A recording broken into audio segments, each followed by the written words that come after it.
Live with Onrie, and I'm your host, Onrie Compton.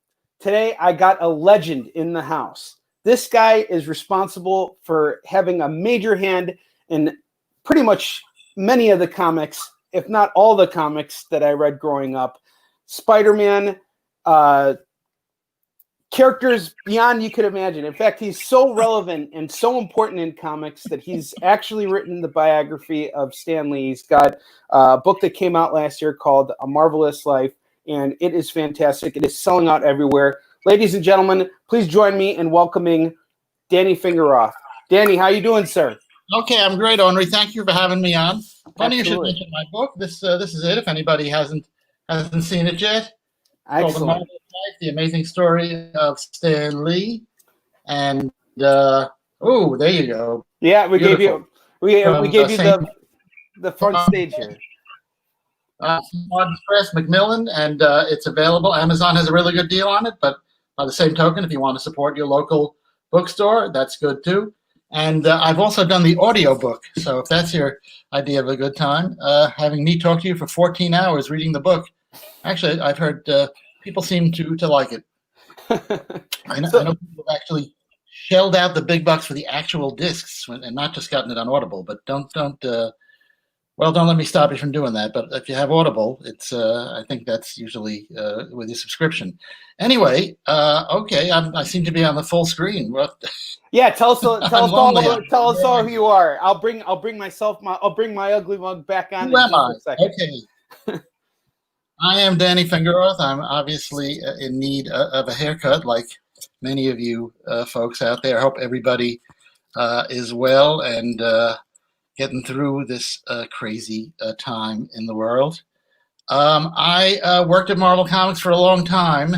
I was the group editor of the Spider-Man line for many years, associated with Spider-Man as a writer. I wrote Deadly Foes and Lethal Foes of Spider-Man. I wrote Darkhawk. I wrote The Dazzler.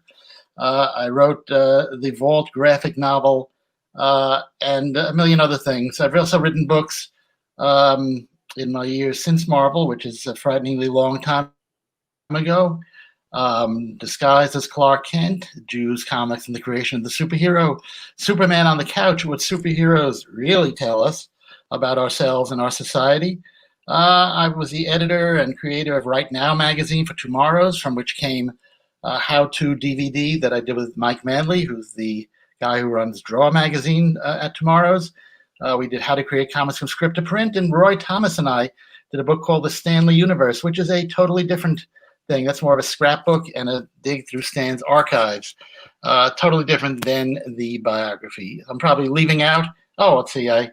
I ran the education at the Museum of Comic and Cartoon Art. I ran their education department, and I worked for 4 years barnstorming with the Wizard World organization, organizing and running dozens and dozens of panels, including panels with Stan Lee.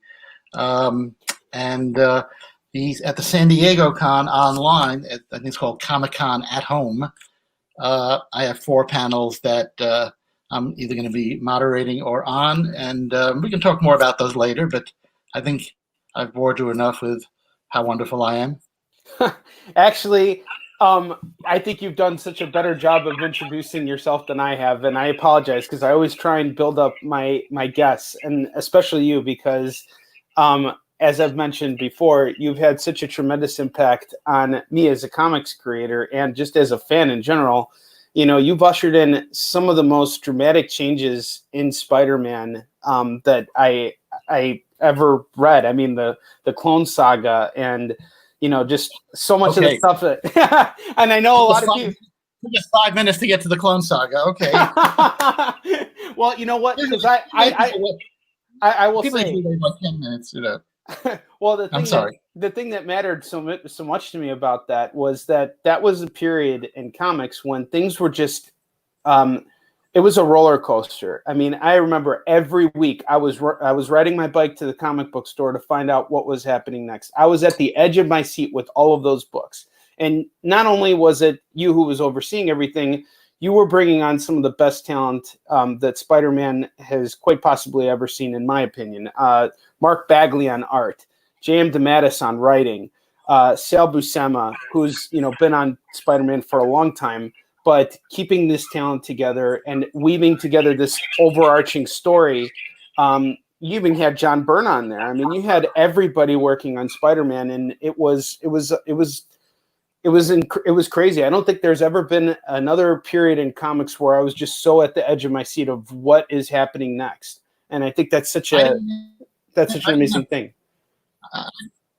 Thank you. I didn't have Byrne, but all those other guys and some other people you didn't mention that I certainly was lucky enough to work with. It means a lot to me that you said that. Obviously, many people probably know that the Clone Saga was controversial. But the idea that you, as an actual child, how old are you? 12 or 14? Or when you were writing? Oh, that's funny.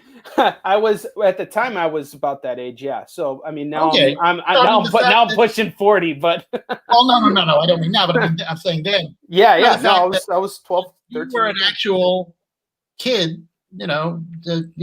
Kid bordering on adolescence who couldn't wait to read the next chapter. Feel good because there's all that chatter about it killed Spider-Man. Spidey's not okay. And I've noted they've reprinted the Clone Saga in about 100 different 1,000-page omnibuses or omnibuy. But I mean, I was going, now I'm back. The fact that was our intention, to have people like you getting on their bikes and riding to the comic store or the candy store or the newsstand to get the comics. That's the whole point, to give, the mainstream, the most of the readers a bang for their buck, and to give them a fun ride and all that whole roller coaster. Like you said, what's going to happen to Spider-Man? What's going to happen to Mary Jane? Is he the clone? Is he not the clone?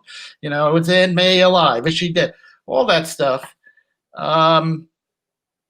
It's great to have adult readers. Obviously, there's tons of adult readers, but I think all of us, if I may speak for every single person in the comic book industry, which why not? Why the hell not? You certainly have the right.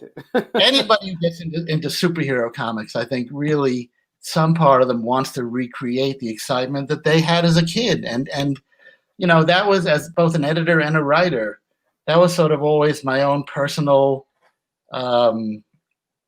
way of judging something, especially working on a character like Spider-Man.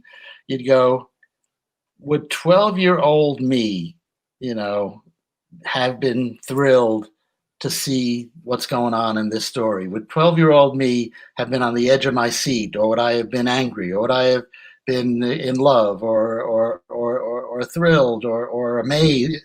That to me, for superhero comics is really, it's for 12-year-olds of all ages. That's really, whether you're really 12 or whether you're a little younger and precocious, or whether you're in your 40s and 50s and you're trying, and there's something about superheroes that appeals to you. So that really, that little anecdote about you getting on your bike and going to it is really, that's why we did that. That's the best part of doing superhero comics. Getting paid is nice too. And well, of course. But knowing that somebody is like that excited, because I'll just quick, it's one other thing, because you can see I'm very reticent here. No, please. When you're a kid, it's so gratifying. 10, 12 years old, that 30 days between each issue of a monthly comic is forever. When you're in the business, as you probably know, that 30 days goes by like nothing. that. 30 days, another one already. We have to put another one out. Oh my God! Right.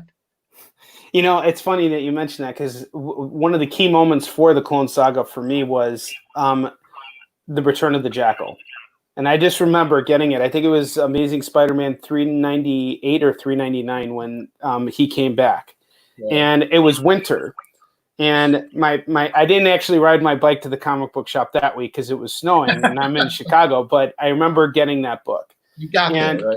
Yeah, I got there, and that's what mattered. And to me, it wasn't just the you were mentioning like superheroes, and one of the things that I've been doing throughout this quarantine is I've decided to start a new comic book series, and I've my first series is about a real hero, but now I want to get into superheroes. And the one thing that is interesting, as you were talking about, superheroes and everything, and what really drew me to what you guys were doing on Spider-Man was just, it was really the characters.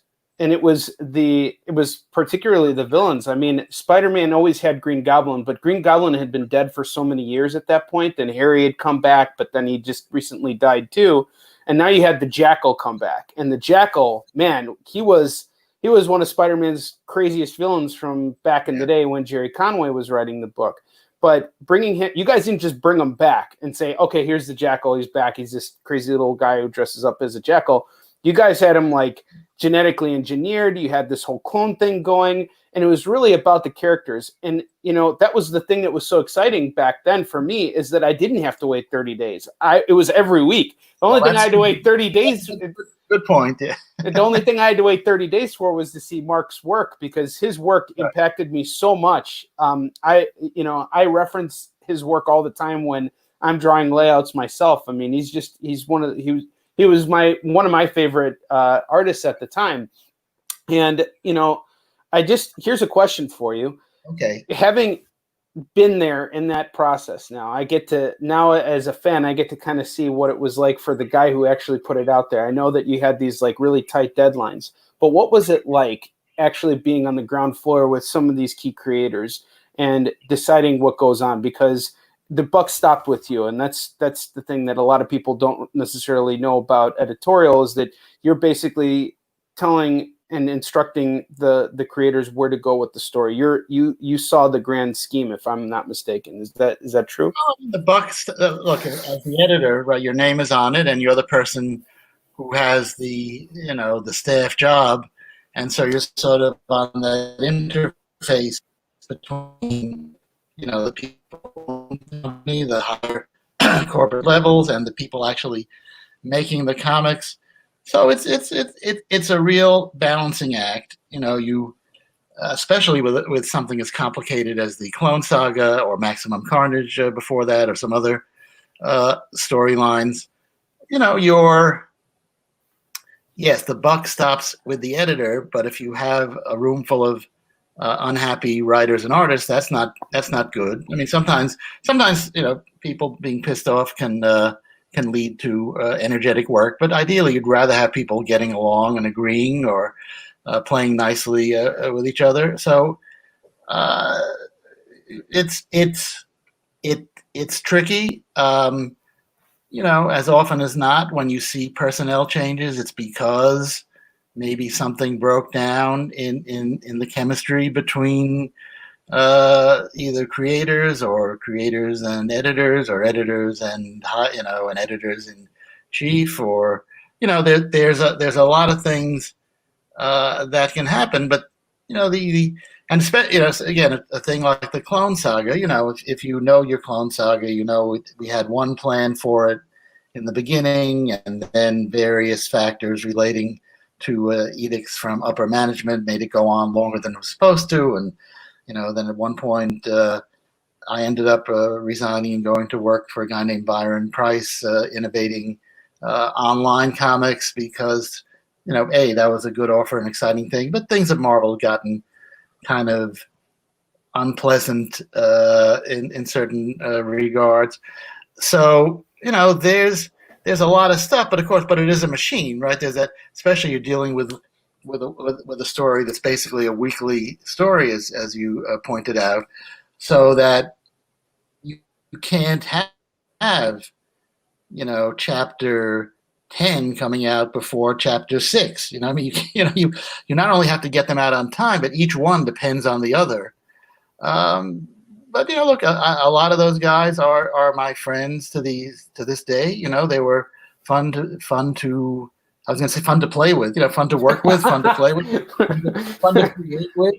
And it's not as if I never had arguments. Obviously, when you're in the middle of the throes of a creative situation, but if people, if you have the right mix of people, you can argue and disagree, and ultimately, come back, 20 minutes later and go, what are we having for lunch? that's kind of the best thing, where there's creative back and forth and agreeing, disagreeing, inspiration. But even if there's an argument, it's still and so a lot of it in any creative field, certainly in comics, it's a collaborative thing. I mean, yes, I guess as the editor, I had the power to hire and fire, but they had the power to quit and go elsewhere. I mean, it's kind of it's a constant balancing act, and it helps if there's mutual respect and admiration, or at least tolerance among the people involved. It's complicated. When it's good, there's nothing like it. I mean, there were plot lunches or just a weekend, or not weekend, but 2-day long Spider-Man summits. That those were just great. Those were being with those people and coming up with stories. Bagley and Sal and DeMatteis and Tom DeFalco, and let's not forget the different editorial staffers too. Eric Fine and Mike Lackey and Mark Bernardo, Mark Powers, Rob Tokar. I'm sure I'm leaving people out, but it was a tremendous amount of people. Even what's his name? Alex Saviak was also one of the, yeah. Sure. And it seemed like everything you guys did with Maximum Carnage was like a prelude to what eventually became the Clone Saga, but that was much tighter, and it was able to be contained into that 14 chapter masterpiece. I still call it a masterpiece. I loved Maximum Carnage. It was so good. It was one of the only comic book arcs that actually got a video game adaptation that I loved. And yeah. Go ahead. I'm sorry. What did you just say? I think there's some people who don't know there's a comic. I think I've run across people who only know it as a video game. There's a comic too? Oh my God. Well, the comic was where what brought about all the action, obviously, so, but, so bringing all this stuff, together, obviously did you even have a social life? What were you in your life? And I know that's kind of a personal question, but did you ever leave the offices of Marvel? Who else was there? What was your day like back then? What was it like? Yes, I did. Well, I think you have to understand that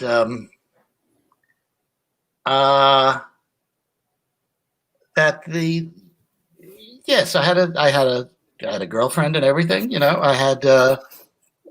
Yes, I had a life, but I think in those, especially in the days of the boom in the late 80s and early to mid 90s, I think there was a feeling that this was exciting to do, and it didn't. Again, I'm not going to say it didn't feel like work. Obviously, there's deadlines and also and various corporate pressures and interpersonal pressure, but on the whole, our joke used to be it beats having a real job. Well, it's a real job, but I think most of the people I was working with, and me, it was really enjoyable work. I mean, that's and certainly anything that happened later on with the various restructurings and craziness, my mantra through that always was, well, Peter Parker never did anything to me, and so it was sort of the comics were sort of a refuge. Different people approach it differently, but I mean, I certainly, I had a life. I went on vacations, I had friends, went to the movies. Although, as I said, I was both editing and being a supervising, group editor, and also doing freelance work. I don't know. It never. I mean, the reason I'm kind of stumbling for an answer is because I didn't feel I was missing out on anything. I mean, you were firing on all cylinders. I guess, and I lived in Manhattan. So to get to the office, I didn't spend a lot of time commuting. Yeah, you just, I mean, in a way, actually, in a way, having a day job gives, as you know, as a freelancer, it gives your life a structure that is challenging to develop for yourself when you are a freelancer. You know, there's that. I think as a teacher of mine in high school used to say, he had a saying that the amount of work to be done expands to fit the amount of time given to do it in. You know, another. Yeah, I've heard something similar. Yeah. So and that's true. You know, but I think you know. I mean, maybe I'm blocking out things, but I mean, it never seemed to me that I was missing anything. Although having the asterisk on that is, in the old days before when laptops, especially when Apple, when Mac laptops still weighed 40 pounds, I would be in some beautiful vacation spot, and I'd be looking for the local computer or print store that would have a computer that I could rent for and sit at for 4 hours. So so so technically I was on vacation, but by the same token, uh, I can remember being at the on the road 25th anniversary festival at the Naropa Institute in Boulder, Colorado, and all the surviving beats were there. And in 1982, there were so Allen Ginsberg was there, and Gregory Corso, and Jack Micheline, and John Clellan Holmes, and Ann Waldman. I remember being at this incredible historic event. And phoning in Dazzler pages for somebody to transcribe, Well, script you cut pages. out. Was it Deathlock? No, Dazzler. Dazzler. I'm Dazzler. sorry, it just cut out. I apologize. So Dazzler. So you were calling in Dazzler. That's okay. Which is ironic, given who Dazzler is. That you would be working on that book at that time. In what sense? Just that she's well, because she's a music performer, right? That's true. That's no, that's so yeah. Obviously, things have changed since then. So what brought you into Marvel Comics? Like, when you were a young and ambitious young guy, what brought you to Marvel Comics? What was really kind of like what you had mentioned before about how everybody tries to recapture, the experiences that they had reading comics growing up. What was your major inspiration, and what brought you to Marvel? Well, I was of the first generation of Marvel fans.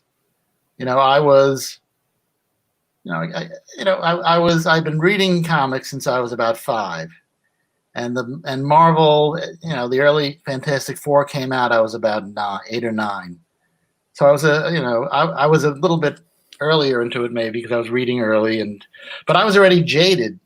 I didn't realize it. I was reading comics for 3 or 4 years. I was jaded with the DC comics of the era and looking for something new and not even realizing it. And suddenly, there were like 3 kids in my school who were into comics, more than just something to read at camp and then throw away, into it as a thing. And one of them said, "Oh, there's this new thing called Fantastic Four that I think you'll like. It's really cool." And so my first Marvel comic that I knew was a Marvel comic was FF #4, the one where the Submariner returns.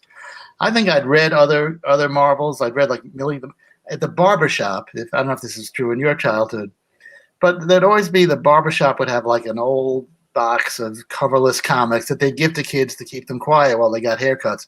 So I think, and of course, nobody gave away comics that they really wanted. So I remember reading Millie the Model, so I was probably reading Stan's and Stan Lee's and Stan Goldberg's Millie the Model, and as my first. But my first Marvel that I knew, although even then the company wasn't even called Marvel then, still had no name, was FF4.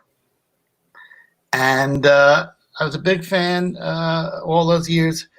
Gave it, kind of drifted away from mainstream superheroes, more to the undergrounds, more to things like American Splendor, Art Spiegelman's Raw magazine, and I think I was interested in what Kirby was doing at DC, maybe a couple of other things. But I had gone to film school in upstate New York in Binghamton, which was there's a whole book about it actually called Binghamton Babylon. But it was an indie film school, film as art, film as poetry. If you ever heard of a guy named Stan Brakhage, Ken Jacobs, the most famous teacher they had there, although I didn't study with him, was a guy named Nicholas Ray, who directed Rebel Without a Cause, and that was Nick's most famous movie. So I came at it. I had this really great education. That it wasn't the most practical education, and I came back home like you do after college, which for me happened to be New York. And I said, "Gee, what am I going to do? Well, it might be fun to work at Marvel Comics." And I knew somebody who got me in for an informational tour, and got me an entry-level job as Larry Lieber's assistant. Larry is still with us and still very creatively active. But Larry is Stan Lee's brother. And Larry was running what was called the British department. It was a reprint department operated out of the Marvel's Madison Avenue offices. And a lot of people got their start there, kind of either doing corrections or doing new splashes, new covers. So it's mostly a reprint department, putting out new material like Captain Britain. We ended up doing a lot of Star Wars material. But that was my entry-level job. And I thought it would be, maybe I'd do that for a few months till I figured out what I was really going to do. And then I liked it, and it seemed to be a good fit. And so I stuck with it. And that was how I ended up there. I was never active in capital F fandom. That was not, I love the medium of comics. I had a very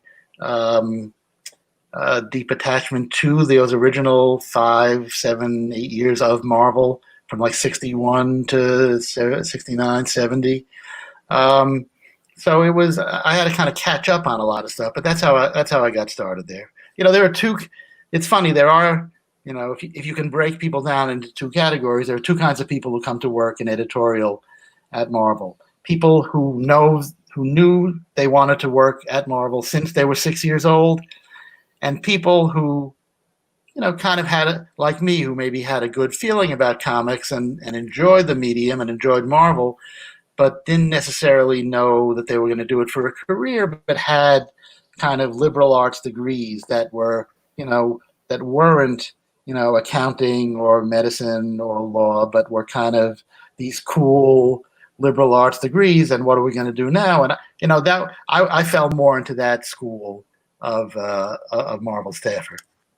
That's an interesting point there. And I would have to believe that since you fall into that category, that something had to keep you there. And I would think that given that you wrote this phenomenal book about the life of Stan Lee, and this hasn't been your only writing of Stan. I know that you've done, when you were working at Tomorrow's, you did some other pieces on him as well.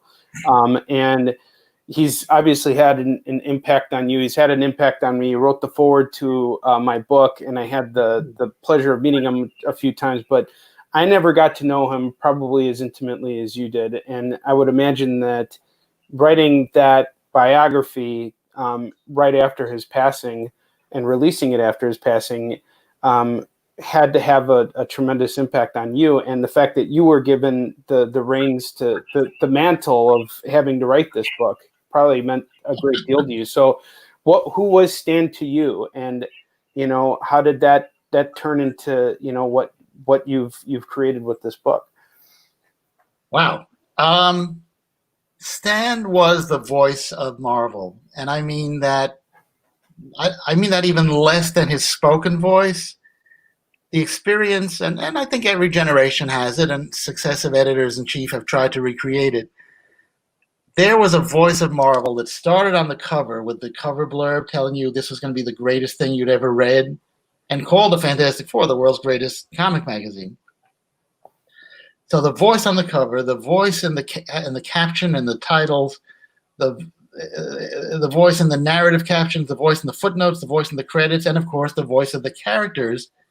And then after you read the story, it was the voice answering the letter, giving the responses to the letters, and the voice writing the bullpen bulletins, or at a certain point, Stan's soap opera. So Stan and Marvel were synonymous.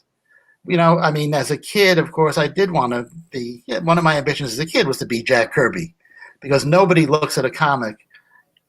No kid under 15 or 17 looks at a comic and says, I want to be a comic book writer, because there's a credit for the writing, and this guy, Stan Lee or Larry Lieber or Roy Thomas or Denny O'Neil, whoever did it, but the art hits you in the face. And, if you resonate with comics and comics resonate with you, that's what you think of. And so Stan was that voice. He was the voice of Marvel. And then it's funny, I've worked with him certainly on a number of projects at Marvel. I edited a couple of stories he wrote, which was surreal, as you can imagine, to be like giving Stan, notes on his scripts or something. He gave me notes when I met with him. So it was the other way around. Cool. That's pretty wild. Well, he just gave me his email address, and he said, "Here's what you need to do: go home and email me." And then that was it. He didn't have much time to give me too much direction, but it was a little something. So I worked with Stan. I actually often, after I left Marvel, I worked for a number of different companies. I worked for Byron Price Multimedia, doing something called Virtual Comics. I worked for a company called Visionary Media, doing short. I was the head of the story department at this animation company called Visionary Media, and everywhere I went, I was the guy who knew Stan. So I actually got to know him much better after Marvel, and worked on a lot of projects with him. He was somebody. I did a lot of interviews with him for the Right Now magazine at Tomorrow's. So I would say I knew Stan pretty well, but I guess the good news and bad news is that I was not super close with him. I knew him and admired him, and he certainly always responded to my emails quickly, although I think he did that for almost everybody. And he,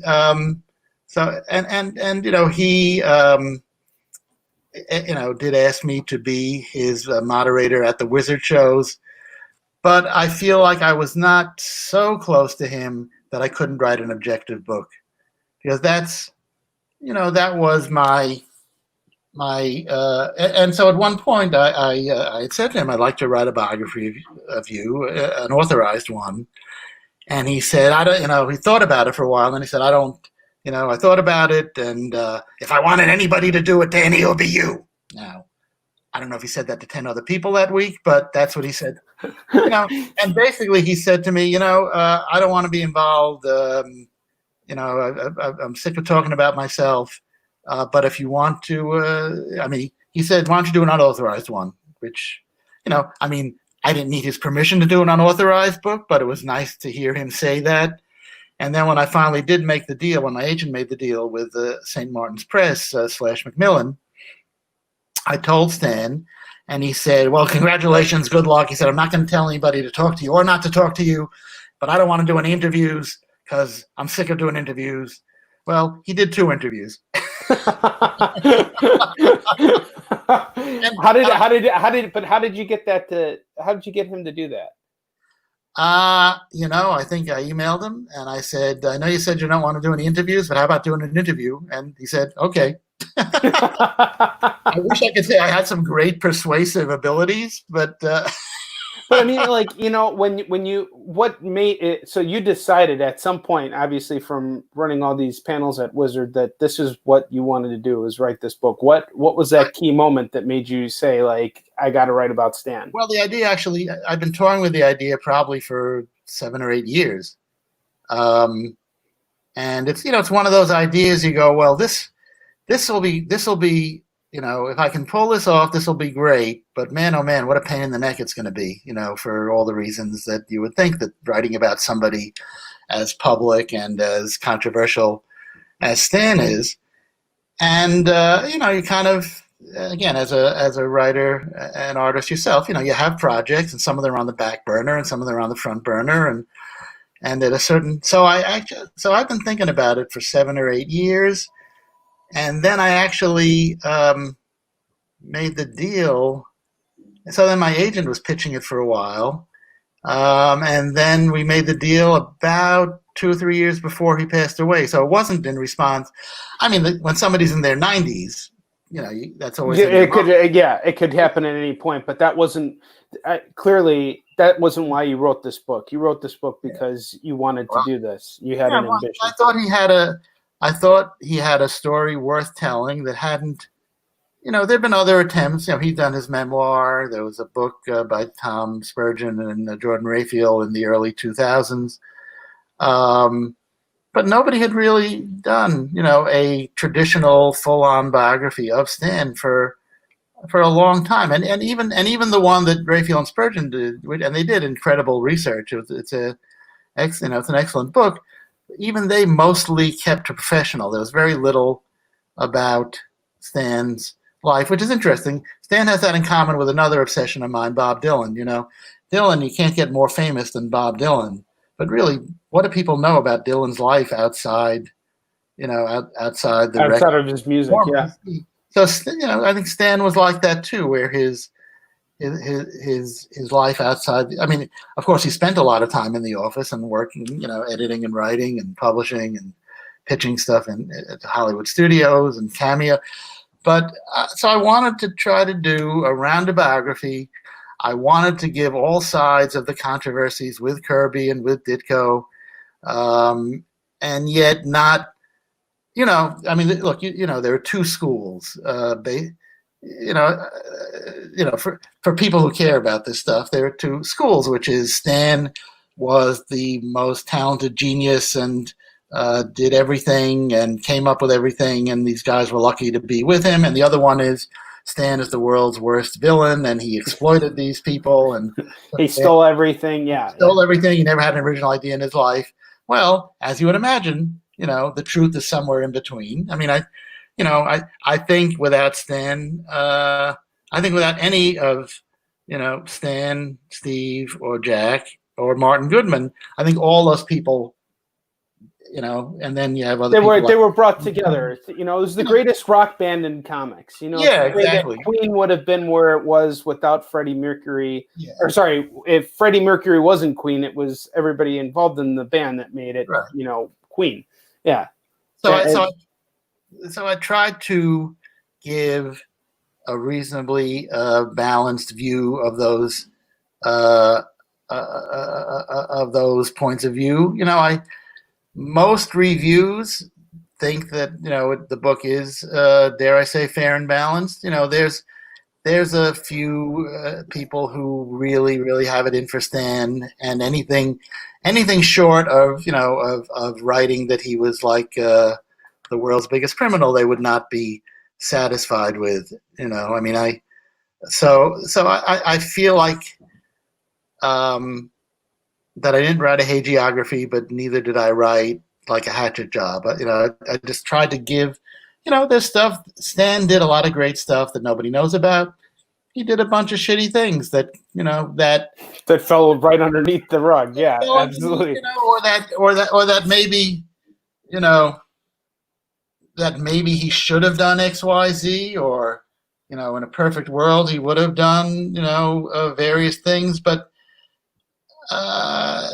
I don't know too many people who would have, behaved substantially better than him in his positions. But I try to give the information and relate the stories and but by the same token, I tried not to make the book so about inside baseball. The book was not all. I think there's stuff that that hardcore comics fans. I think there's new information and new points of view that hardcore comics fans will appreciate. But I didn't want to make it a book that was so inside comics that a casual reader who maybe just knew Stan from the cameos in the movies and maybe remembered his name vaguely from their childhoods. I wanted somebody who wasn't versed in every single piece of minutia about comics could enjoy too. So again, it was a balancing act that I think I pulled off, but It's interesting that you mentioned this because I have no doubt that you did, even though I haven't read your book yet. But I do. Not only do I want to pick up your book, Danny, and so does Alton Simpson, who's on our show right now, as a viewer. But the thing I want to go back to and touch on for a moment is sort of how our conversation began about you talking about the creators working on Spider-Man and how it was really just you being respectful of them and what they had to bring to the table. Was it always perfect? No. But the one thing I really want to touch on with Stan that I think a lot of people overlook was not only was he the guy that created this universe, he was also one of the first, or the first creator to give credit to other creators and gave them cool nicknames. Jack would never have been the King Kirby if it wasn't for Stan. And, I feel like you embody a lot of those traits that Stan did, in the sense that you realize that you're only as good as the people that are behind you working on the books. And that was something that I always really admired about Stan, was just his desire to not just push the books. Alton says that Stan was a colorful character and an unrelenting salesman. Absolutely. But he also did such a great job of turning every creator that he collaborated with into a superstar. And of course, he wasn't always perfect, and not everything he did was gold. But more often than not, I feel like that was what allowed Stan to really, jump up and be different than everybody else. But I mean, what you said is largely true. But of course, that's where a lot of the controversy is, because you're right. The general public would have taken a lot longer to know who Jack Kirby or Steve Ditko or John Romita were. But the way the credits were written is they said, script by Stan Lee, art by Jack Kirby, inks by Joe Sinnott or whoever. But of course, part of the Marvel method and part of the way things worked there was that the artists contributed a lot to the plotting. And so, there's some hard feeling through the years about them not, I mean, I think it's actually, it's not, I don't think it's so much money, although of course many people, because I have my own feeling about that. I think when Stan went for rate increases for those guys, I think the plotting was taken into consideration. Comics paid so badly in those days in general, compared to now, where they pay so ridiculously well, where you can release one comic and make millions of dollars. Exactly. Sorry, I had to add that caveat. Well, I mean, look, I mean, there was, I totally get it, obviously, but there was also a period in comics in the 80s and 90s where guys were buying mansions and airplanes with their royalties. That was a different era. But so I think there is some controversy over how Stan credited them, and look, Stan had three important roles. I mean, at least three important. But he was the editor, editor in chief, but that was just called the editor. He was the art director. He was the scripter of the stories and co-plotter, and he was also related to the owner. So he had the ability, if Kirby would bring in a story, even if let's say he and Stan talk over a story, Kirby brings it in. Stan is the scripter and the editor. So he gets to move the plot in any direction he wants. And the artist, even if the artist was involved with plotting, the artist doesn't get a say. Now, you could see maybe the artist might not love that. By the same token, as readers, it was great. So what Stan did may not have been always fair, but did they put out kick-ass comics that has you and me 50 years later, almost 60 years later, talking about them? Yes. So whatever that method was, fair, not fair, Stan, there's a quote that I have in an interview that Stan did in the in the late 60s. And I quote from it in the book, and it's also the whole interview is in that Stanley Universe that Roy and I did for Tomorrow's. And Stan says, our stories are all pretty much the same. It's the dialogue, meaning his dialogue, that makes the difference. And you know what? Maybe, there's an argument to be made for that.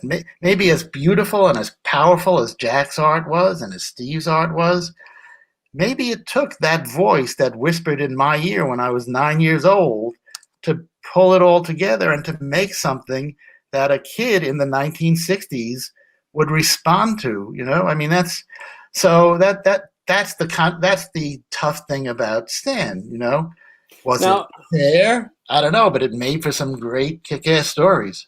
Absolutely. And, just one last question about the Stan thing, and then I really want to get into your San Diego Comic-Con panels, because that's something that needs to be discussed too. So in terms of your book and how you present it, when you wrote it, does it take on more of like a factual, like this is what happened here, here, and here, or is it more of like a kind of like a biography in terms of a documentary, or do you see it in kind of did you write it in more of like a cinematic flow, so that there is some, there's some things that could be left to the imagination. Maybe we're seeing things from Stan's point of view, or maybe you're pulling it back. I'm just curious to know, like, what was your take on actually writing it? That's a real writer's question. Thank you. I tried to write it almost like a novel. So I tried to have a cliffhanger, all those years of Marvel Comics training and just comic book work in general and animation and just working in those areas of pop culture fiction. I tried to have, some kind of cliffhanger at the end of every chapter. And I guess, is it documentary? It's documentary in that I present quote unquote facts. I present people's point of view on things, and I add to it my own interpretation. If after all these years of working in comics and then writing books about comics, I feel like sort of, look, there's a reason there's more than one biography of people, right? I mean, above and beyond like Abraham Lincoln and Albert Einstein. I mean, there's other biographies. There's various biographies of famous people, or even just accomplished people, because there's a lot to be said about them, and there are things that could be interpreted in different ways. I think a lot of biography is about interpretation. Was this thing this person did good, bad, mixed?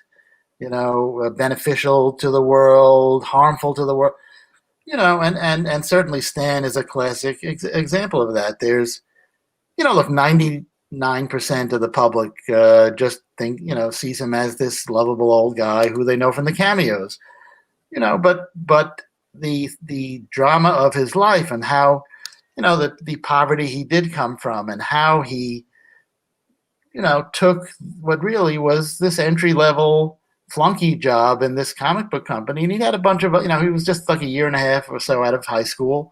He had a bunch of other flunky jobs, places that he left. I mean, there was no necessary reason he would have stayed at what was called Timely Comics and later became Marvel. So it's a documentary, cinematic. I tried to write it like a novel. I tried to make it a page turner and to show, the different points of view, like why, Kirby would have felt. And look, I think I think Kirby and Lee and Kirby and Ditko had these very complicated relationships, because when you hear things that these guys say about each other or write about each other, it doesn't sound like a business partnership. It sounds almost like a love story. I mean, in a way, when people ask me what my book is about, I sometimes say it's about the love story between, Lee Kirby and Lee Ditko, because I mean, this doesn't read to, those stories don't read to me like just kind of summaries of business decisions. They they read to me like people who loved and hated each other at various times, sometimes feeling different about each other on the same day. I mean, they're very complicated, compelling relationships, which I guess is part of what made me want to write the book as well. They're just, to say that Kirby hated Stan or Ditko hated Stan, well, Kirby also loved Stan and Ditko also loved Stan. And they had these complicated relationships that went on, that are still going on, obviously, because we're talking about it. And, Right. And if you do a Google search, there's probably other people talking about it, even as we speak. And it's kind of, I would like to say that it kind of created that whole division within thinking of comics. I mean, because obviously there's the actual subculture of comics where, everybody's kind of, some people are in one camp as opposed to another. And that's kind of the thing that we see branched out even further now. But it started with, are you in Camp Stan or Camp Jack, or do you see him as this way or that way? And it's a very fine balancing act. I'm really looking forward to seeing what you do with it. And after we're done with the show, I was wondering if there's a way that you can direct me so that I can not only buy the book but have you sign it as well, because I that would mean a lot to me. Sure. Stan in particular has had such a huge impact on me as well, and as well as you, in terms of his business, his marketing and business acumen. And it's a whole other aspect. Yes, of course, which we could talk about, and can go into great detail about. And as since this convention season has been pretty much canceled, I'm looking for some inspiration on getting back into the flow of things, and I would love to read your book. I have a feeling it's going to have a tremendous impact on me. Okay. So, well, yeah. I mean, yeah, we'll talk. Okay. I mean, I'll just say it's available at the usual suspects. Yeah. And what I'm, on my to-do list of things is to sell directly from my website the book, and also the Stanley Universe, which is the book Roy and I did of artifacts from Stan's archives in the University of Wyoming, and maybe give some kind of a package deal if somebody buys the two of them. So now that I've actually said it in public, now I may have I'm sorry, I didn't mean to add to your workload, Danny. I know. Oh no, no. We started with just needing a haircut, and now there's this. I apologize. You were asking about the Comic-Con. Yeah, so Comic-Con, which okay, I'll just give a quick plug. If anybody wants me to talk about Stan Lee, Marvel Comics, Jews in Comics, Bob Dylan in Comics, I got a whole presentation. I'm available to speak. We can negotiate fees. My website is, shockingly enough, DannyFingeroth.com. I'm going to put that right. I'm going to put that right in the comments right now. DannyFingeroth.com. I'm on Facebook. Facebook is my main. I'm old, so Facebook is my main social media. But I'm on Twitter as well, and I have a what do you call it account? What's the other one that the one with all the pictures? Oh, Instagram. Instagram. I have an Instagram account, but I have to admit I rarely use it. So and of course I've done a number of Zoom. Oh, you cut out a little bit. I said I've done a lot of Zoom events for the book, and people seem to enjoy them, and so I'm available for that kind of thing. San Diego Con is the biggest Comic-Con. I was supposed to be a special guest this year, and so I'm triply disappointed. But they're doing a version of the con online with, I think, 300 panels, which is kind of wild. I can only imagine it's a coordination nightmare, and my hat's off to them for even attempting it. And so I'm a pretty frequent attendee of the show, and one of my other hats I didn't mention is I work for the Will Eisner Studios as a consultant. I'm also a consultant to the Marvel Universe of Superheroes, which is opening in Michigan Thursday. And I gotta say, Crap. I forgot. It's at the Ford Museum. Where is the Ford Museum? Okay, I think that maybe Detroit. Maybe Detroit. I don't know. It's around. It's near Detroit, but it's not in Detroit proper. It's not Lansing. It's one of the big Michigan towns. And I mean, I'm curious to see. I mean, they're gonna, they say they're going to have, social distancing and only allow a certain number of people in at a time, and people have to wear masks. Because it's a great exhibition. I've been consulting on it from the beginning. I was one of the editors of the catalog. So I'm not, everybody has to make their own choice whether it's worth showing up to in person. I mean, ordinarily, in quote unquote normal times, I'd say run, don't walk. Now, it's there, and it's been in Seattle and Philly, in Edmonton, Canada. It's put on by Semel Exhibitions and Marvel, and it's stuff from the movies and TV shows, but also comics artifacts, comics original art. It's a really I worked on it. Annie Nocenti worked on it. And then a lot of academics who are comic savvy. Kind of Ben Saunders was the curator, so that's going on.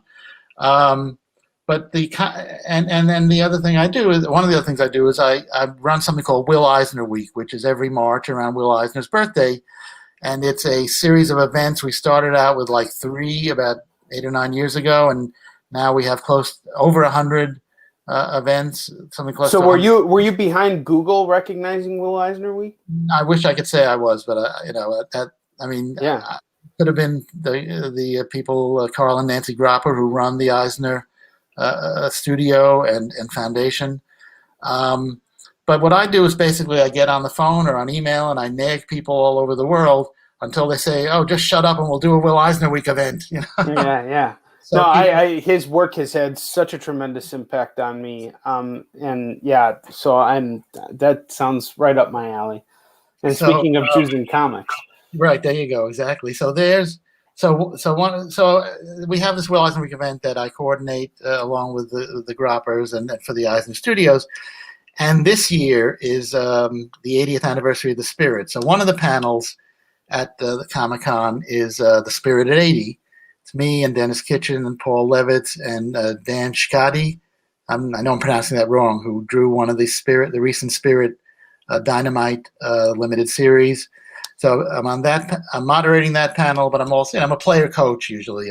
So I'm moderating, but also participating. There's a tribute panel to Dennis O'Neill that Travis Langley and I put together. That's got an incredible lineup. There's 9 of us. I don't want to mention who's on it, just I'm afraid I'll miss somebody.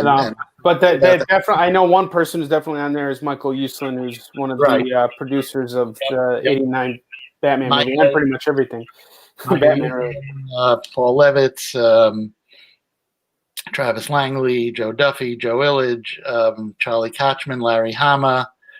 I got you in that corner. I'm sorry. Okay. I'm sure I'm forgetting 1 or 2, but anyway, and these are all pre-recorded. So because obviously they're trying to, they're not as bold as you. Because doing your show live, but you don't have 300 shows to do it at the same time. So yes, absolutely. I cut them some slack on that. I'm still amazed how many they're doing. And then there's a panel about the history of EC Comics that's celebrating Grant Geisman's new upcoming Taschen book that's coming out in October. And then the 4th panel, I knew I'd forget one. Let's see, O'Neill, Eisner. Oh, duh. There's a book. There's a panel about Stan and Jack. It's not called Stanley Threat or Menace, but like he used to say, Spider-Man Threat or Menace and Jonah Jameson's favorite. But it's me, Abraham Reisman, who I hear has got a book about Stan coming out, and Rob